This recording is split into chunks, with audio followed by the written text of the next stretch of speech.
Baik, bismillah. Assalamualaikum warahmatullahi wabarakatuh. Perkenalkan, nama saya Wandi Pratama, mahasiswa Universitas Terbuka, Prodi S1 Sistem Informasi.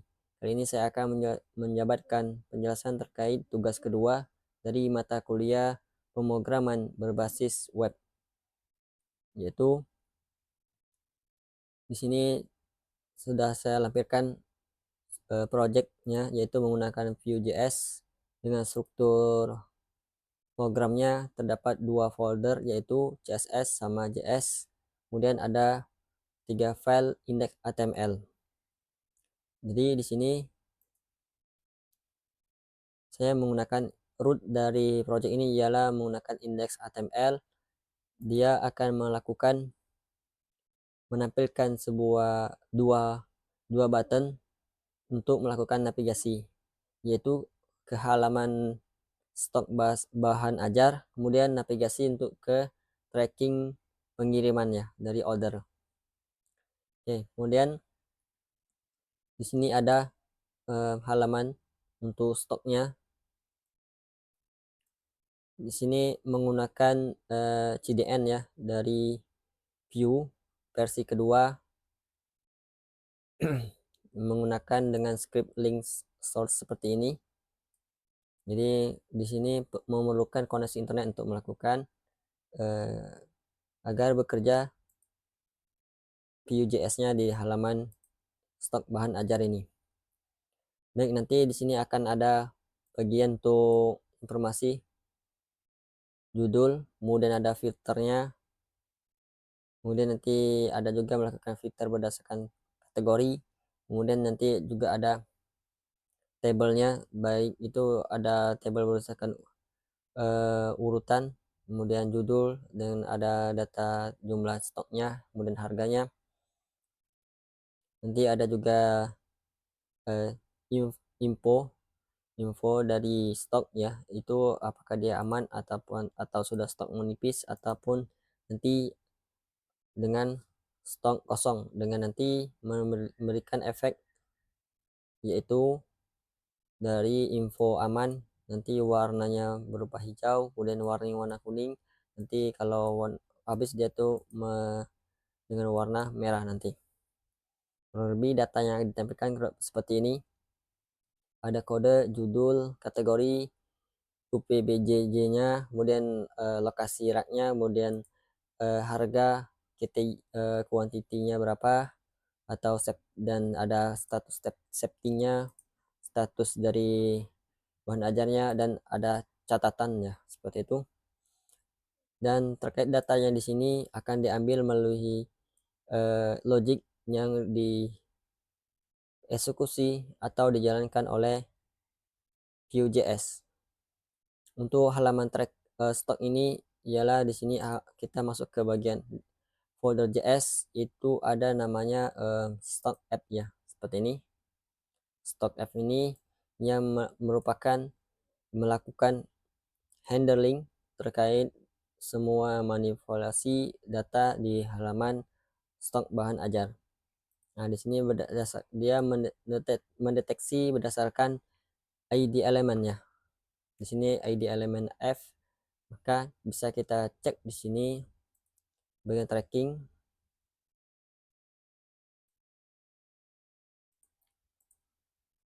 Di bagian stok maksudnya kita lihat di sini ada ini ya, ID, maka logic yang ada di dalam stok ini akan berhubungan atau diimplementasikan sesuai dengan kode atau ID yang di dalam stok ini. Oke, di sini ada data, dan data ini yang akan untuk melakukan pengisian form, nanti ada penambahan dan juga melakukan melakukan filter ya. Kemudian di sini ada proses function filternya, ini menggunakan if ya. Nanti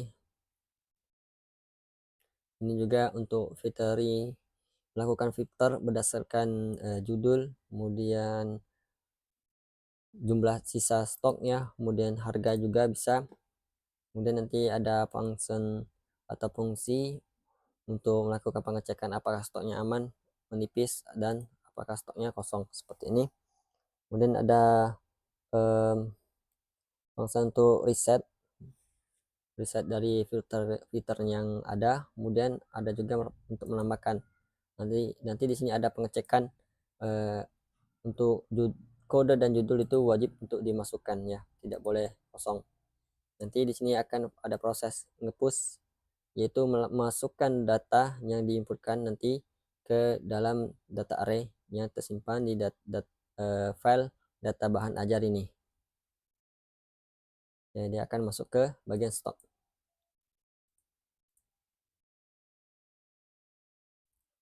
Untuk di sini akan setelah tersimpan akan dikembalikan semua formnya itu inputannya ke mode bawaan atau defaultnya. Oke, kurang lebih seperti itu. Ini untuk tambahan.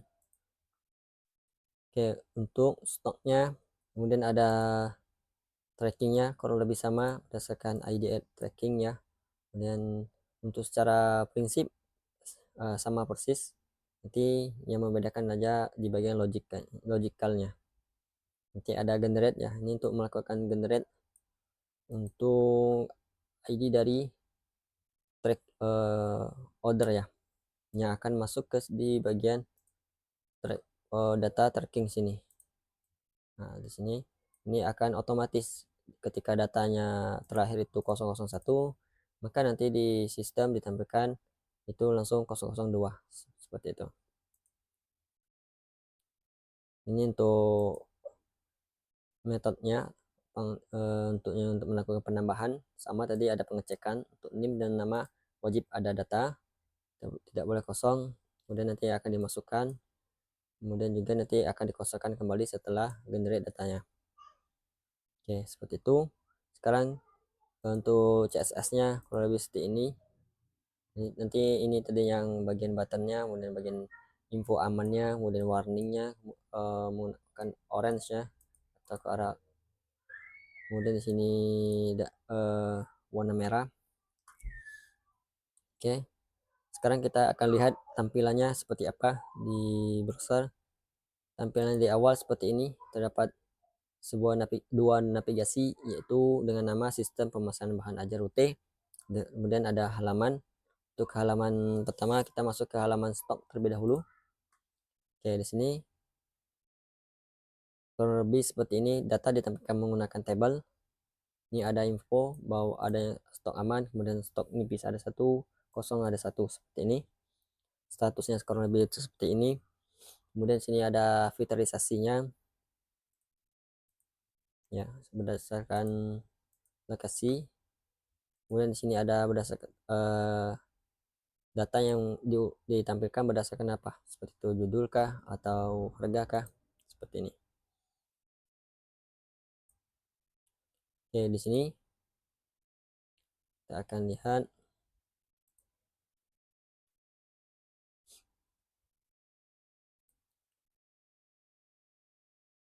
dan di sini kita bisa menambahkan datanya. Kita lihat dulu.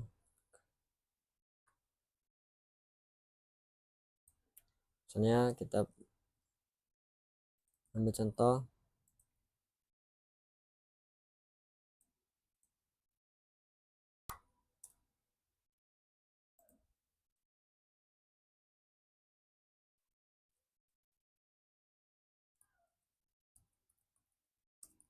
Oke.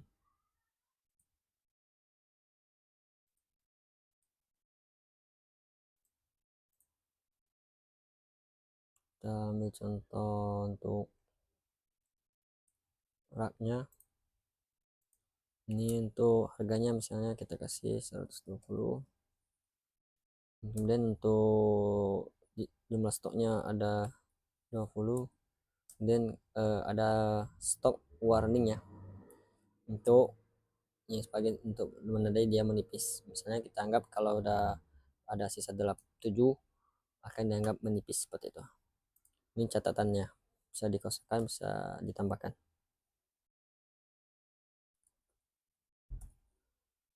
Oke, kita klik tambah. Oke, data berhasil ditambahkan. Kemudian formnya kembali kosong lagi di bagian fungsi tadi ya. Setelah menambahkan data, maka semua form itu akan dikosongkan seperti semula. Oke, tadi datanya sudah nampil ya di bawah sini. Oke, itu. Dan kita masuk masuk dulu untuk ke bagian trackingnya. Nah, di sini otomatis ya langsung 02 karena sudah ada data 001 ya. Dan NIM-nya kita coba masukkan.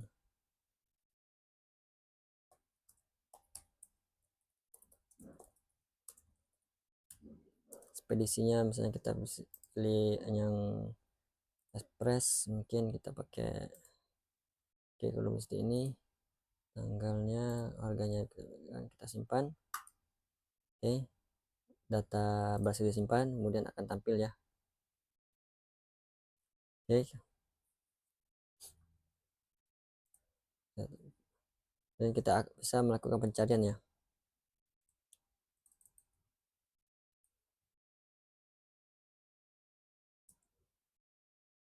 Ini ya sudah tampil ya. Yang datanya barusan kita tambahkan tadi. Terus itu penjelasan tugas kedua ini dari saya akhiri. Assalamualaikum warahmatullahi wabarakatuh.